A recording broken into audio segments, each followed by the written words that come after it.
Your school motto is "You have the answer." I don't. I have an iPad with a bunch of questions. Do you have the answer, Peter? The candidate has the answer. If the candidate already has the answer, why bother studying in the first place? Do they know the question? Yes, why bother studying in the first place? You have the answer is really about openness. It's really about exploring where you want to go. When somebody goes and they study for an MBA program, they're seeking answers. But often those answers come from within. They need to be developed, they need to be nurtured. But at the end of the day, doing an MBA program or an educational program is a highly personal experience. And as a result, that's why we've came up with this motto, which you have the answer. We're going to help you discover what that answer is. The traditional model of education is that I come to the professors, the experts, and they've got all the answers. And I'm like a blank slate and I just eat up all of the knowledge. I think that's true at an undergraduate level. It's not true at a graduate level and definitely at an MBA level. Because what you're trying to do as an educational program at an MBA level is you're trying to leverage the experience of the candidates. That's why diversity within a program is really important. You're trying to leverage that experience, you're trying to combine it with some skills and knowledge and competency, which is where the professors can come in. And you're trying to help the candidate, the student, the graduate achieve their objectives. 44% of your students for the global MBA come from Asia. Mm-hmm. And there's a big Asian focus in the program. Does this philosophy of you have the answer go down well in Asia? I would not agree with you there's a big Asian focus in the program. There's a big global focus in the program. So if you come from Europe, you get the Asian experience. If you come from Asia, you get the European experience. And one of the things I love about the Global MBA is it's one of the few programs that I'm aware of where you can experience 3, 4, 5 continents, not countries, during the program. You could start your program here in France. You have the Asian experience in Singapore. You have the study trip in Africa. You could do the international immersion program in South America. And you could do an exchange program with the university in the US. So really what we're trying to do is we're trying to expose people to the global environment. So why do it in France? If you're going everywhere, people come from everywhere, what's special about being in France? ESSEC is in France, and ESSEC is special. ESSEC's in Asia. ESSEC is also in Asia. ESSEC, its origins are in France as a European business school. One of the reasons that we're in Asia is to start, and we've only been in Asia for a small amount of time. We've only been there for 15 years. So we're starting to develop our expertise about the Asian marketplace. We have professors who are based in Asia, which are focused on Asia as well, but our roots are very much European. That doesn't mean European is better. That's just where we come from. And that's specifically when the Global MBA was created. It was created not to be a European MBA. It was created to be an MBA which exposes candidates to the world at large. Talking about your roots, ESSEC is supposed to be a humanist institution. What does that mean? Humanism really focuses on the individual. So everybody is an individual. There's a solution that's right for every single person. So we're not taking a mass market approach towards our programs, all of our programs in general. The concepts of flexibility, the concepts of diversity, the concepts of openness, which are also part of our values, they're very, very relevant, but the key idea here is you are an individual. So I'll give you an example. Many schools, when you apply for a program, they say to you, okay, if you have a GMAT of, I'll pick a figure, 650, you're accepted. For the Global MBA, if you have a GMAT of 650, yes, you qualify. That doesn't mean you're accepted. Because what we're interested in is we're interested in you as an individual. We're interested in how our program can benefit you and also how you can benefit our program. That's a big component of the humanism value. Is humanism capitalistic? It depends on the individual. I'm a capitalist. So am I. Will I fit in here in a humanistic course? I'm a definite capitalist. Humanism and capitalism are not in conflict with each other. You can be, let's call it a socially aware capitalist. You can be a capitalist who respects individuals. I think the idea of a capitalist as a Gordon Gekko cutthroat trader, I don't think that's really, really valid. And I think one of the things that we're seeing right now is we're seeing more and more companies, more and more individuals who are valuing this idea of, in French it's called humanism, maybe in business we call it corporate social responsibility, but the idea that we need to respect society, we need to respect the environment, we need to respect other people. You can make money doing that, by the way. Thank you. I'll try. But a lot of people talk about what fits you, everyone's an individual, corporate social responsibility. It's almost a standard that schools have to talk about that. How do I know this is different? How do I know that you walk the talk? I think the only way, and this is true for any program, that you can know whether the school is delivering on what it's promising is to talk to the graduates of the program. So if a school will not put you in contact with those graduates, there's a problem. If the graduates are not willing to talk to you, there's a problem. And any school, their marketing can say whatever it wants. At the end of the day, warts and all, meet the current students, meet the graduates. One of the things that we do with the Global MBA is we encourage, we don't require, but we encourage potential candidates to come to the school. We encourage them to meet the current students. We encourage them to take part in classes. So it's almost a try before you buy. I live in Hong Kong. It's a big problem. Is there a way that I can phone a graduate now? You can not just phone a graduate. There's actually several ways in which you can contact them. First of all, the current students have an ongoing blog. So several of the students who are currently in the program talk about their experiences in the program, warts and all. So they talk about the good, they talk about the bad. But I think it's not just the students, you also need to talk with the alumni. You also need to talk with the people who've graduated from the program, because they're the ones that can really tell you after finishing how it's helped. And we're quite happy to put any candidate in contact with alumni in their country, in their sector. Here's a challenge though. The global MBA is pretty new, so there aren't that many alumni. True. So it's going to be harder to get in touch with. There are going to be less chances for me to speak to them. But because it's a small program, the alumni and the current students, there really is a sense of family and there's a sense of shared responsibility for the program. So therefore, when you ask, or when we ask one of the alumni to get in contact with a candidate, 99% of the time they say yes. So it's not like you have a big impersonal program where people are just put through like a factory. Here they develop an interest in the program and, as I said, a shared collective responsibility for its success. So therefore they want to see it be successful in the future. Who do you reject from the global MBA program? The candidates for the program need to be strong academically. So I mentioned GMAT score already. They need to be strong, I would say, quantitatively and qualitatively, but quantitatively, it's an MBA program. There's a lot of finance, there's a lot of numbers, so you need to be strong there. You need to have, the average work experience is about 7 to 8 years, so you need to have worked, and on top of that, I think you need to have an international outlook. Who do we reject? We reject the people who, putting aside the academic qualifications, we reject the people who, in their interviews, in their meetings with alumni, don't demonstrate that they really have a global outlook.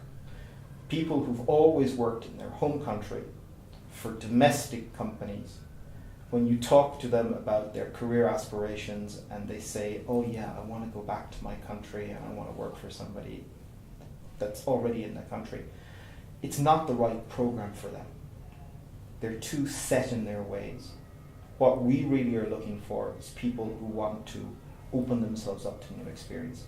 Wait a minute, I'm not sure there's a contradiction here, because maybe I'm from England and I love England and my family's in England and I want to be close to them. Then go do an MBA in England. We're going to reject the kind of candidate who's really focused on their domestic market. You're talking about being open to the world at large, which is a start. But you haven't convinced me that the program is right for you yet. Is there a difference in the type of personality who would pick a specialist MBA over the global MBA? I think talking about types of personality is the wrong way to approach that. People who take the specialist MBA are really committing themselves towards working in that sector for the next stage of their career.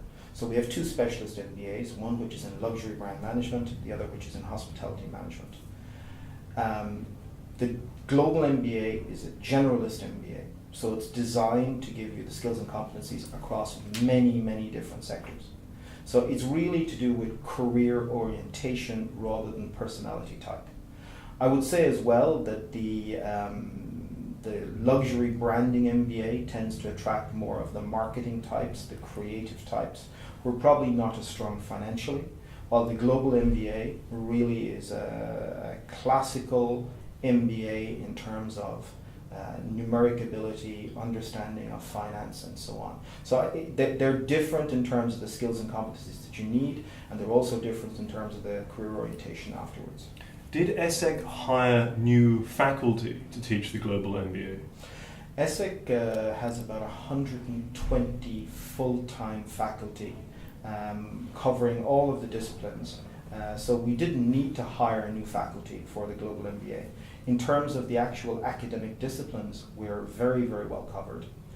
What has happened, and this has been a continual process as part of our strategic plan, the global MBA is a component of that, is we have internationalized the faculty over the last 5 to 10 years. So while 10 years ago probably 70-80% of the faculty was French, now about 55% of the faculty is French and 45% is international, which contributes to the global MBA as well, because you have Italians, you have Irish, you have Israelis. We've got all the I's as professors, but you have Indians. Oh, there's another I. Icelandic? Icelandic we don't have as yet, but maybe we'll get there. Really, in terms of the global component, so when we talk about global, part of its location, part of it's the student themselves. So the students come from, usually there's there's a maximum of 2 of the same nationality within the group. So it's very, very diverse, coming from the 4 corners of the world, if you can say that. And then you have the faculty as well, who literally come from everywhere.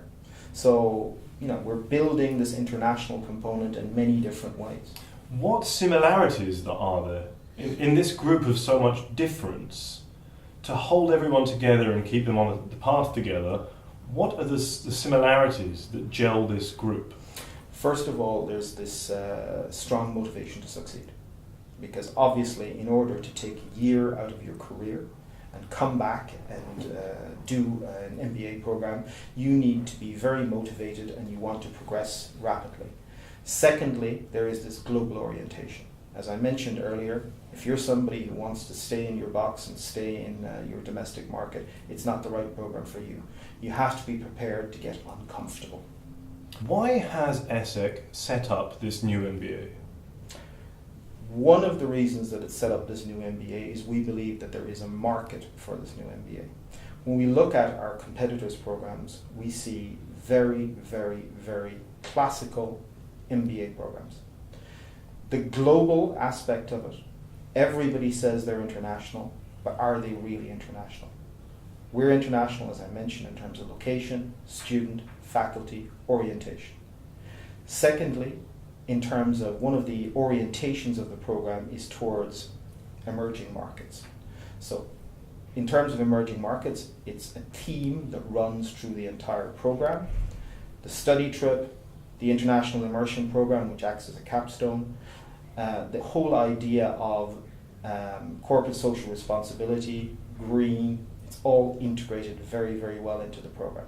And we believe, and certainly the feedback we've had from companies who work with us is, in the future, this ability to work globally, and work responsibly, is going to be very important. So emerging markets is a unique focus for this program. It's great now to be an expert in emerging markets and to get my specialism, my strength in my MBA in emerging markets. In 10, 15 years, some of those markets will have emerged. But it's got nothing to do with the market, it's got to do with the mindset. So what's an emerging market now is, as you said, not going to be an emerging market in 5 years or 10 years. But the ability to get out of your comfort zone and go and work in or work with people in a country who do things differently. There's this mindset that you need to actually do that.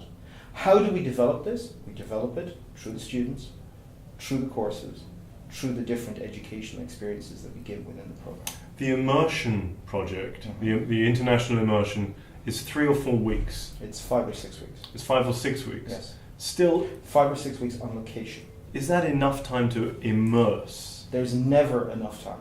But we have 11 and a half months or 12 months in order to fit everything into the program. So the actual international immersion program site visit is 5 to 6 weeks. They start preparing for that months in advance and they debrief afterwards. But the actual on-site work with the company is done over a period of 5-6 weeks. And do I live in country in a mud hut? What's my setup when I'm immersed? It depends to a large extent on which country you go to. I won't say we've had people living in mud huts, but we've had people living in very non-Western conditions, which with certain people might have been a problem, but with the particular group of people that we had working on this project, they actually loved it. Maybe it's the authentic experience. Wasn't quite a mud hut, but very, very domestic, very, very local conditions. We also have had, to be honest, we've had people living in Western compounds in countries while they're working on these projects. So there's a lot of variety depending on what exactly they're doing and which company they're working with. There are so many different immersion projects. What's common to them? What's common to them is gaining real-world experience working in different emerging markets with local teams in local conditions and coping with all of the challenges of different cultures, different languages, different ways of doing business, and trying to actually achieve a particular objective.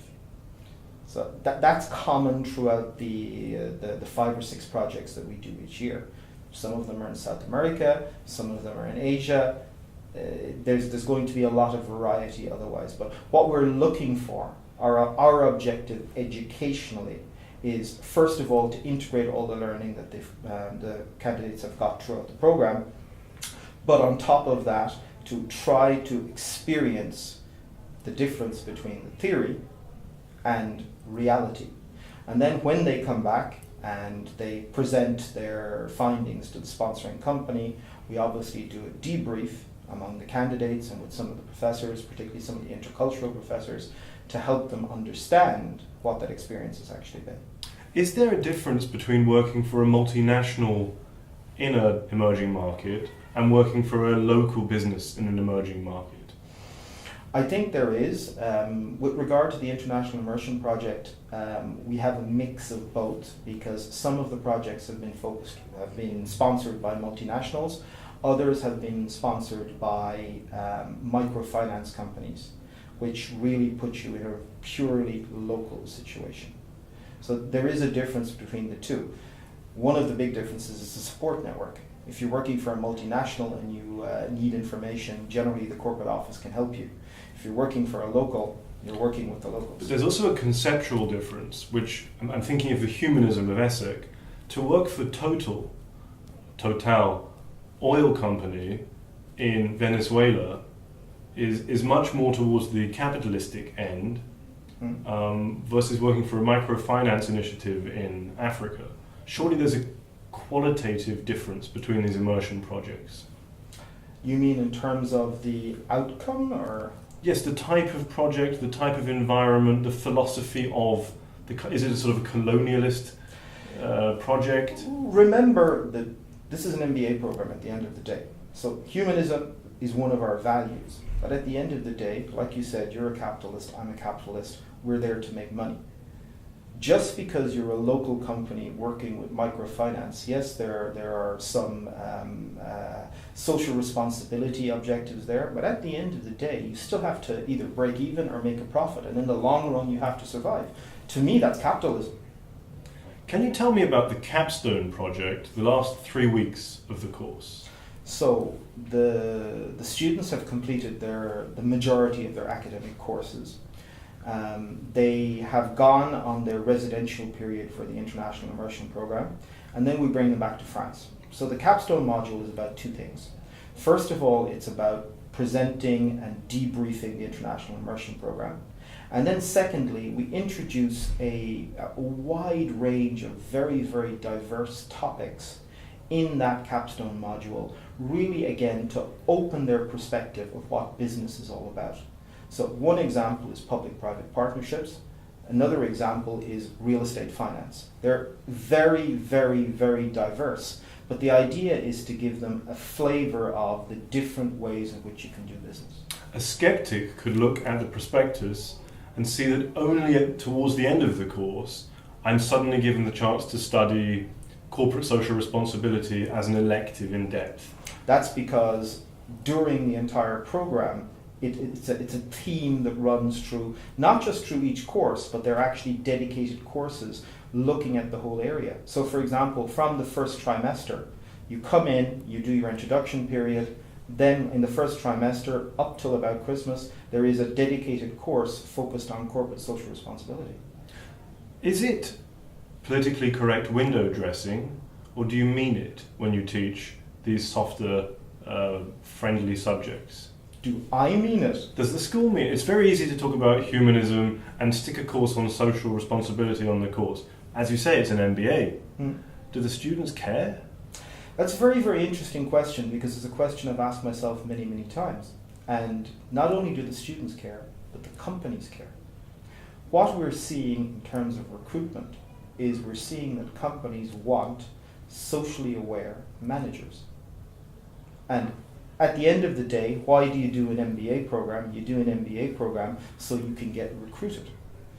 So do the students actually care? If they're pure capitalists like you and me, they care because they have to care.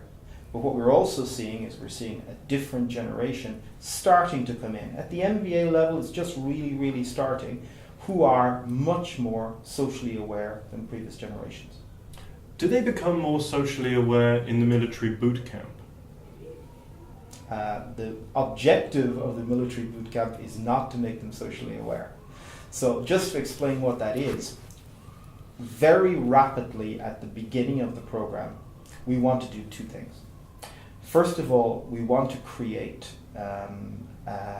esprit de corps. Okay, we want to create a family feeling within the group. It's fairly small. You have a small number of candidates. 40 people?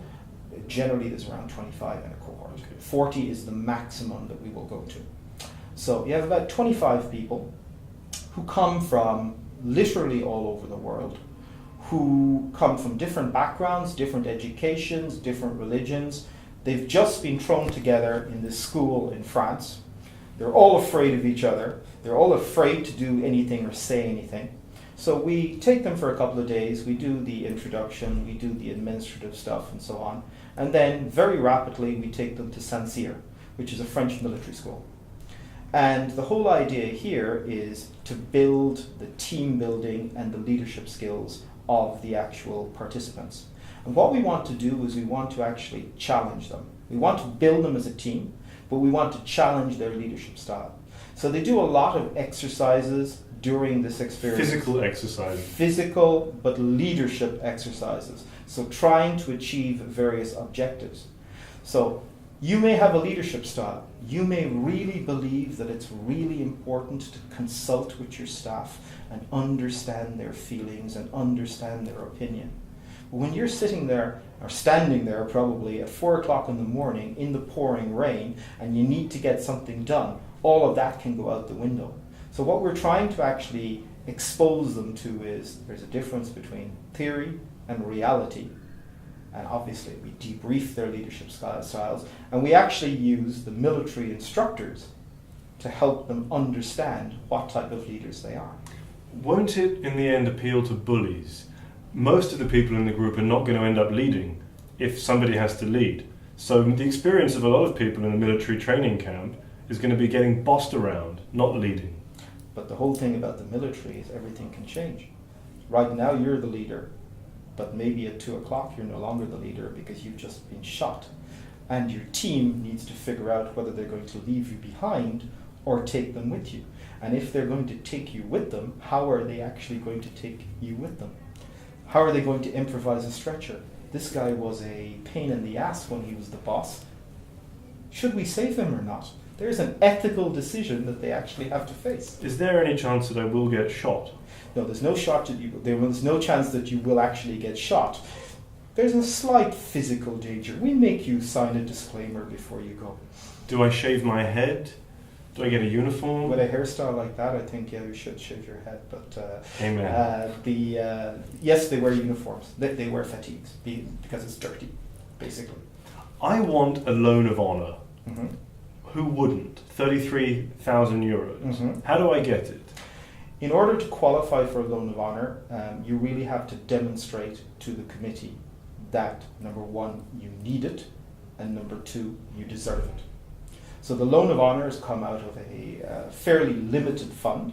They're highly competitive, and basically what we're doing is we're using that as a way of funding candidates who could not fund themselves in any other way. So you qualify, you're motivated, we think you're a good candidate, but you can't afford to come to the program. We'll take you in the program, and then you repay over a period of 5 years after you graduate. I have to pay it back. You have to pay it back, otherwise you're not honourable. So I can't just go to a casino before you check my bank statements and lose on a roulette. Well, the way the loan of honour actually works is it's a percentage of your income for, I think it's 5 years after you graduate. So you commit to giving a percentage of your income. All right, 11% of the class, I think this year's class, have a PhD, and 26% or so have master's level qualifications. Why do these guys need another degree? That's it's more than a third of your class. It's more than a third, yes. Because they haven't found what they're looking for in their previous academic experience. I have a PhD, and a PhD is very, very specific. It's a training in research. I also mentioned earlier on to you that I'm a business person, I'm a capitalist. What I learned in my PhD was very, very interesting, and it's very, very useful for an academic career. It's very, very useful in terms of interpreting data and carrying out research projects. It's not tremendously useful to me if I actually want to be entrepreneurial or if I want to work for a business. You need a different skill set there. You need a different level of competence. And that's what they're actually seeking. Would you hire somebody who had 2 MBAs? I've just touched the microphone, excuse me. Would I hire somebody as a business person if they have a very, very distinct and solid reason for having done that? Yes. And nobody's going to do 2 MBA programs unless they've had a very, very strong motivation and a very, very particular purpose. You ask for a competitive score in the GMAT, but you don't say what it is. How can it be competitive if it's invisible? It's not invisible, it's just a way of stressing the humanism part again. Like I said, everybody's an individual. So, somebody with the score of 700, that doesn't mean they're accepted. Somebody with a score of 550, that doesn't mean they're rejected. It depends on some other issues. It depends on particularly the interview, the ability to convince, the career goals. All of these things are looked at. It's not an automatic process. It's a process where you have to go through the process and convince people. If you manage to convince them, you're accepted. If you don't manage to convince them, you're not. And we have had situations where we have had candidates with extremely high GMATs who we've rejected because we don't believe that the program is going to benefit them. The main campus is in Cergy. Mm-hmm. It's 25 minutes from Paris. Mm-hmm. Is that ever inconvenient? The reason that the campus is located in Cergy is that's where ESSEC is located, and we've been located in Cergy for over 40 years. There's very good public transportation, there's very good motorways to get there. Access to the campus in Cergy is not a problem. Just getting out of it is the problem. No, Cergy as a location, it's a suburban location. It's not particularly exciting, but it's not particularly bad either. Now we're in La Défense, which is in the middle of Paris. Mm-hmm. When do students on the Global MBA program come here? So we have 3 campuses. We have the main Cergy campus. We have what we call our executive education campus, which is in La Défense, which is just on the borders of Paris. And then we have our campus in Singapore. Primarily, the Global MBA students would use the La Défense campus when they're interacting with industry executives. So we organize quite a lot of, I don't want to use the word presentations or speeches, but let's say interactions with top industry executives from major companies, major international companies, major French companies. In many cases, these interactions happen here on our La Défense campus because many of these companies are located in this general area. Also, the students go from the Cergy campus to visit many companies here in France. And then when they're on their study trip, when they're on their Singapore experience, when they're on their international immersion program as well, there's lots of interaction with different companies, visiting their headquarters, visiting their locations, and interacting with their executives. I think this is really, really important because one of the reasons that you want to actually do an MBA program is to build your network. And what this does, since it's a small group, is give you personalized access to top executives within various global companies. So it adds an awful lot of value. Actually, on the website, there's a frequently asked question about what are the degree requirements. And it caught my eye, one of the degree requirements on which you could fail the Global MBA is attendance at networking events. Is that true? I don't think you could actually fail in terms of that. Okay, like I said, everybody is an individual. What we're looking for there is we're looking for people within the program who actively participate in these events. We're in the 3rd intake of the program, so it's a very small base to actually work from. But certainly in the last 2 years, the feedback from the participants of the program has not been, we don't want to do this. The feedback has been, we want to do more. So as a result, one of the changes we made in the program is we have a full-time career services officer within the program who's available every day for the students. So it's quite special. You have somebody who is an expert at how to develop your career, who is literally on call. You can go to see her. You can make an appointment to see her. You can just drop by once a week if you want to help you actually decide how to plan your career, to help you decide what steps you need to take, to help you with contacts in different companies. So that's quite unique. And also then this person is the person who organizes the interactions with the senior executives in the different companies. I'm not an individual. I'm part of a collective, part of a community. And the Global MBA is not for you. I think team playing is really much more important than what I do on my own. I value my group above. So you're saying you're not a leader. You're a sheep. Well, I'm a manager, but I think the people around me have skills that are much better than mine in different areas, and I'm very aware of that. Of course, the people around you have got different skills, and they're much better than you. As a leader, what you need to do is you need to figure out how to leverage those skills. That's the type of person. We're looking for the person who's the shepherd. We're not looking for one of the sheep. Singapore. You spend 6 weeks in Singapore and you're planning to extend that. Mm-hmm. Isn't Singapore, frankly, the most boring place in Asia?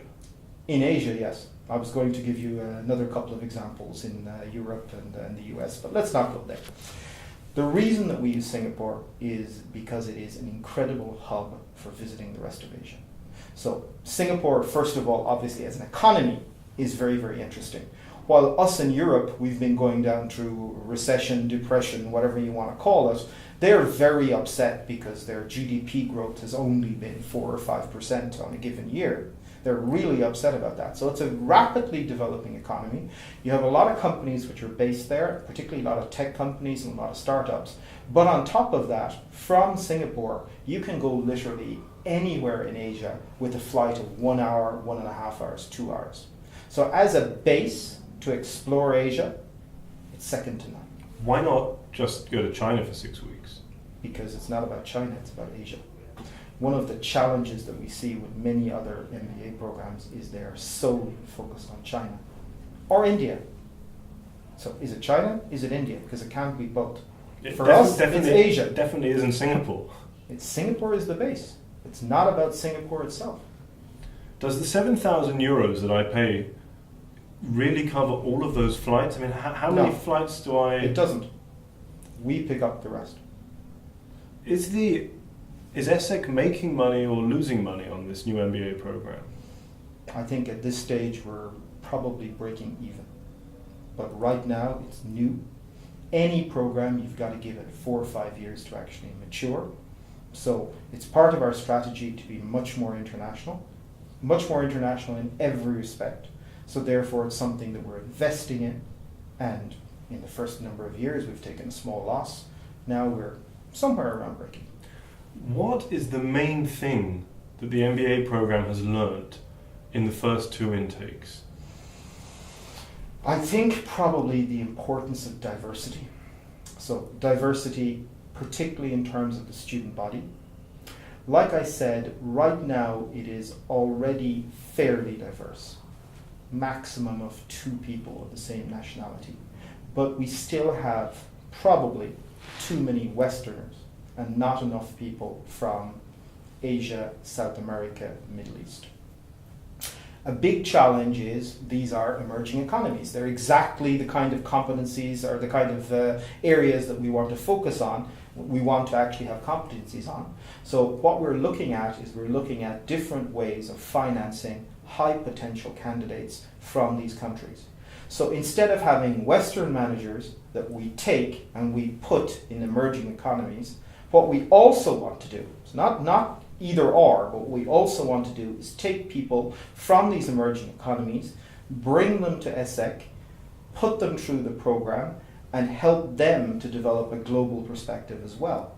It enriches our program, it enriches the actual country or the company that's sponsoring them, and at the same time, it allows us to achieve our objective of being more international. If I come from an emerging market and I win a scholarship to ESSEC and I get to come all the way to Europe, there's a good chance I'll be seduced by the lifestyle in this much more mature market. And I won't want to go back to where I came from afterwards. Would that fulfill the objective of the course?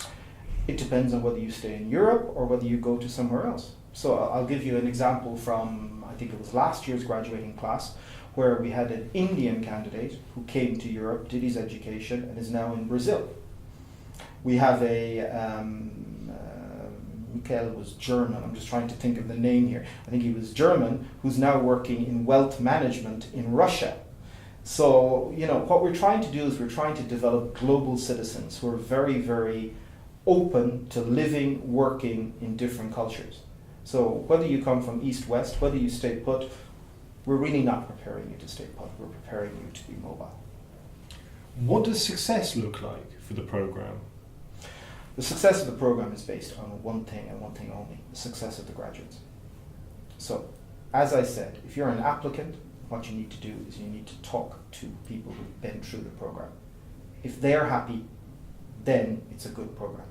You can talk about rankings, you can talk about statistics, but at the end of the day, it all comes down to, are the people who've done the program happy with the program? Has it added value to their careers?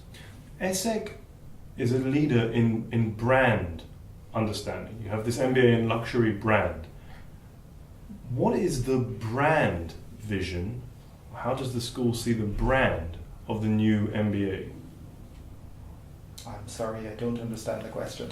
MBAs exist in a marketplace of dozens of MBAs, all stamped with different school brands, specialism brands. Mm-hmm. What is the brand of the global MBA? I think the brand is really given in the name there. It's two different components, MBA and global. So the global MBA is an MBA program. That means something. When you take an MBA program, you take it for a specific purpose at a specific point in your career. So you're already a successful manager, you have a lot of experience, you want to go to the next step.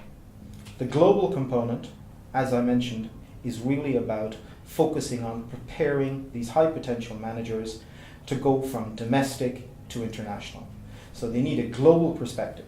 How do we do that? A lot of schools say that. How do we do it? We do it through a combination of the students, the professors, the courses, and multiple locations. So your study trip, generally in Africa, the 5 to 6 week experience in Singapore, the international immersion program, which could be in South America, it could be in Asia, and afterwards as well, you have the opportunity to do an exchange program, so you could actually go and do another country. So we're exposing you not just through geography, but through philosophy and through people to many, many, many different global styles of management and to many, many different perspectives. There's a phrase, jack of all trades, master of none. Is there a danger that global will just look like general to employers? General, to me, is really focused on the academic disciplines. Global is a different perspective. So it's taking the academic disciplines, which you need to have in an MBA program. In an MBA program, you need to understand finance, you need to understand marketing, you need to understand how to manage people and how to be a leader. That's a given in any good MBA program. How do you take that and you apply it to the global context? I don't think you can do that by sitting in a classroom in one location.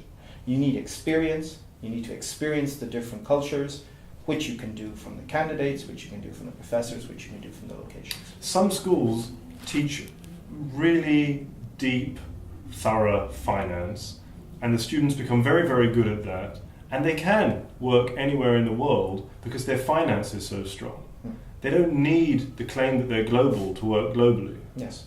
So wouldn't it be better to specialize either in one of the other MBAs you offer here or in another program than to become a global citizen? I agree with you that there are benefits to specialization, but that's not what we do. We are a program for people who want to be general managers. General managers is a terrible phrase. Okay, who want to be generalists within the global business community. We're not a program for finance people, we're not a program for marketing people. We're a program for people who want to actually be among the top management in companies throughout the world. In terms of ESSEC's brand, however, on the MBA side at least, ESSEC's very strong in specialized business masters. So to have a generalized business masters from ESSEC is a bit of a novelty, isn't it? Not really, because ESSEC's origins are as a grande école de commerce, so it doesn't translate into English, but the closest translation is business school.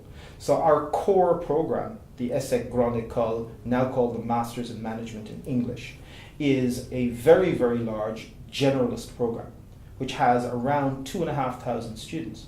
So the origins of ESSEC come from generalist background. We also have 11 specialized master's programs, just like you said, focused on finance, focused on marketing, focused on logistics, and then we have the 3 specialist MBAs. So there's a combination of both. What's important for us as a school is matching the candidate to the program. And occasionally, it doesn't happen very often, we have a candidate for the global MBA where we say, look, this isn't the program that's right for you. You're looking for something very, very specific. We think you should do this other ESSEC program. Or I have to admit, there have been occasions where we've said, this program isn't right for you. You need to do the program in our competitor. When are we going to see the global MBA in the rankings? The ranking organizations generally take about somewhere in the region of 4 years from the introduction of a program in order to rank a program. So you need a certain number of students who reply to the survey, because what they're looking for is they're looking for statistics in terms of career progression. So we are now in the third intake of the program. The first time that we would actually qualify for rankings would be next year. I don't think that we will have sufficient people who will reply to the survey next year. I think it'll probably be the year after. So we're probably talking about 2016-17 before the global MBA actually appears in the rankings. So I want to do a course like this. It sounds fantastic. I think I'm a generalist. I want to be based in France, but I'm happy to travel abroad. But I have that nervousness. I know that colleagues, peers and employers do check rankings. What can I tell them to put them at ease? It's a new program. It's a new program, has advantages and disadvantages. One of the disadvantages is it's not ranked yet. One of the advantages is because it's new, you as a participant can play a role in its development. So when I say it's in its development, we strongly believe in the idea of the individual. We strongly believe that they create their own destiny. So even during the program, what companies do you want to meet? That's organized in conjunction with the actual class. Where will the study trip be? That's organized in conjunction with the class. What international immersion programs? All of that is tailored towards you. In a large, established program that's been working for 50 years, you simply are not going to get that kind of input into your education. Something that would set my mind at ease is to know what the first crop of graduates are doing now. And it was a small class. Yes. So are there any success stories that stand out? Any students you're particularly proud of, what they've accomplished? I can't answer that question for you. I'm not familiar enough with the program. Okay. That's a fair answer. But you did have some, we'll edit all of this, but you did have some brief descriptions that X came from India and he ended up in Brazil. Yeah, because I know one or two of the people, but I couldn't answer that question specifically enough for what you need. I wonder if there's something you can give me though, that because there is a deficit because we haven't got rankings. I'm Googling, I'm looking at all the websites of the schools. You didn't find the statistics? I mean, I read them and they just said general things like consulting X%, and I've got the document here. That's generally what you find. No, but that's the brochure. But they're on the website. There's also a where the first class are now sheet. I know I've seen it. But Okay. I don't remember the statistics, unfortunately. So I'm not going to be able to help you there. But hand on heart, who is the main competitor for this program? The main competitor for this program is all of the quality MBAs throughout the world. Okay, one of the challenges that we have as a business school here in France is we always look at our competitors in France. So if you ask one of my colleagues that question, they will give you the name of 2 schools in France. I'm not going to give you those names. I'm going to say quality MBA programs in the UK, in the US, in China, in India, because that's the type of candidate that we're looking for. We're looking for a globally mobile candidate who sees the value of getting that experience in a different culture. In our program, even though we're located in France, we have very, very few French candidates. Why? Because throughout the selection process, they tend to edit themselves out because we're not the right program for them. Maybe they realize it, maybe we realize it, but generally out of the class there's 1-2 French participants each year. One of the, maybe it's not a downside, but one of the elements of this global mobility is that I'm studying with people who are not from France. I'm traveling all over the world. What's French about this experience? It's not designed to be French. But If you want French, we have another product that will meet your needs. But it's not designed to be French. We happen to be located in France right now. We happen to have some of the program in France, some of the program in Singapore, and some of the program in other locations. But it's not designed to be a French program. But if I'm really a global citizen and I want to pick up things everywhere I go, what can I pick up? When I go to my next location and they say, wow, you were in France for a year, or the best part of a year, what will I have to show for it? I think that comes from some of the extracurricular activities. So, okay, we mentioned company visits earlier on, so interacting with French companies, which many of them are major global players, but you're also located just on the borders of Paris. So from a cultural perspective, from a gastronomy perspective, you can live, if you want to, in Paris. About a third of our global MBA participants live in Paris itself, and about 2/3 live out by the school. Why? Some of them want that Parisian experience. Some of them want the convenience of being right next to the school, so when they finish working at 11 o'clock at night, they can just go home and fall into bed. So, you know, it comes back to what you are looking for as well. How much do you want to make of it? We have, as a component of the program, French classes, okay? But the French classes, the mandatory French is to give you enough French to live day to day. You can do optional French classes if you want to get more into the French language and the French culture as well. But that's not the reason why you do an MBA program normally. It's not to learn a language, it's to learn something different.